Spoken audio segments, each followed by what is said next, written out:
It was a quiet night in the small town of Millfield. The streets were deserted, and the only sound was the faint hum of streetlights. But as the night wore on, a figure emerged from the shadows, moving slowly and deliberately down the deserted streets. The figure was clad in a long, black coat, and a hood concealed his face in darkness. He moved with an eerie grace, his steps silent as he stalked through the deserted town.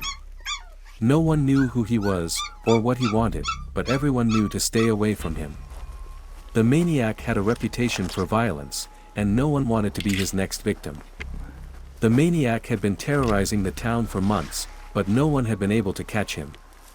The police had mounted patrols, set up checkpoints, and even brought in outside help, but the maniac always seemed to slip through their grasp. He left